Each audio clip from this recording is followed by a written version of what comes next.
welcome to The Explainer. We think of hospitals as places to heal, to get better. But what happens when the very place designed to make you well is the place that makes you sick?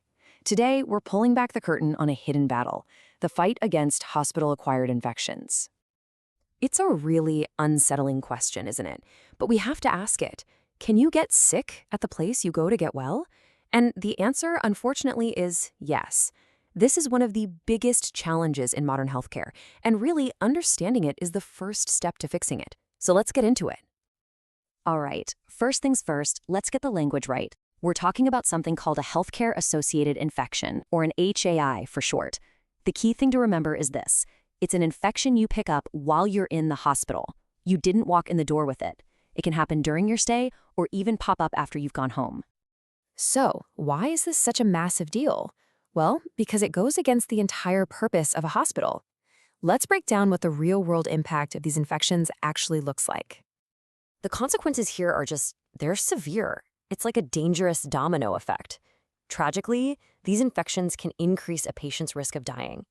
For those lucky enough to recover, they often end up stuck in the hospital way longer than they should be, which, you guessed it, drives up healthcare costs for all of us.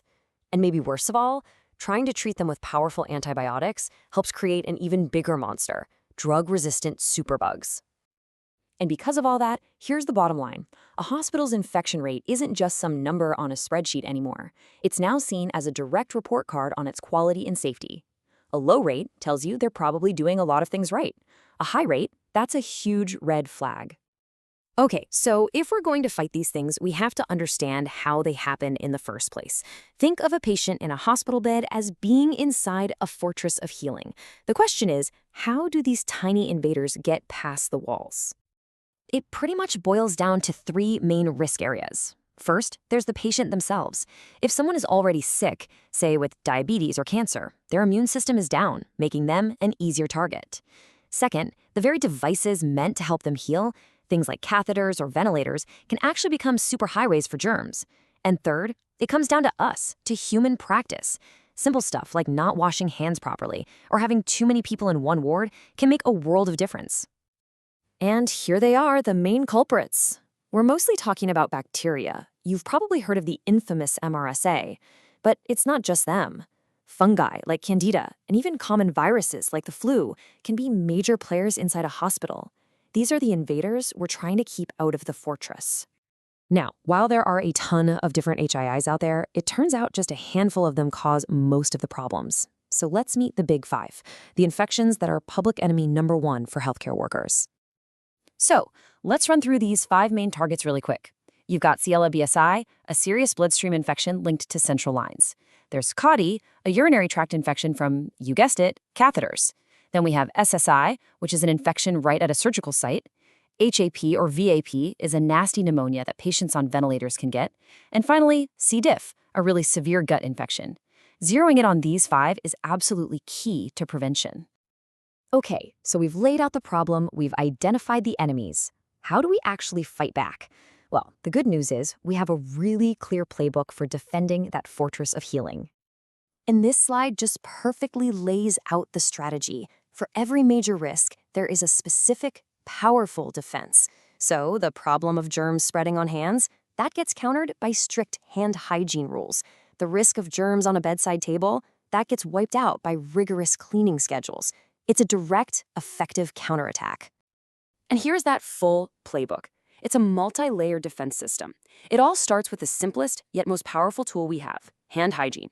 Then, you back that up with what are called care bundles, basically checklists to make sure every procedure is done the safest way every single time. After that comes relentless cleaning of the environment. And this is huge, using antibiotics smartly, so we treat infections without creating superbugs. And of course, none of it works unless you're constantly training people and watching the data to make sure these defenses hold strong. Honestly, if you remember just one thing from all of this, let it be this quote right here. This single, simple action, washing your hands the right way, is the most powerful weapon we have in this entire fight. It's simple, it's effective, and it is absolutely non-negotiable. So as we start to wrap this up, it's so important to get this one point. This is not just a job for some special infection control team. Preventing these infections is truly a team sport. It's a shared responsibility. So let's just recap the absolute must-knows. First, and this is the most hopeful part, these infections are not inevitable. They are largely preventable. Second, the simplest things like washing your hands have a massive impact. Third, preventing an infection is always cheaper and better than trying to cure one. And finally, every single person who steps foot in a hospital, from the chief surgeon to a family member visiting for an hour, has a role to play in keeping patients safe. And that really leaves us with this final thought. Fighting hospital infections isn't just about science and data and protocols. At its heart, it's about protecting vulnerable people. It's about upholding the trust they place in us when they're at their weakest. It truly is a profound responsibility, one that's grounded in both hard science and just a basic moral duty to care for one another.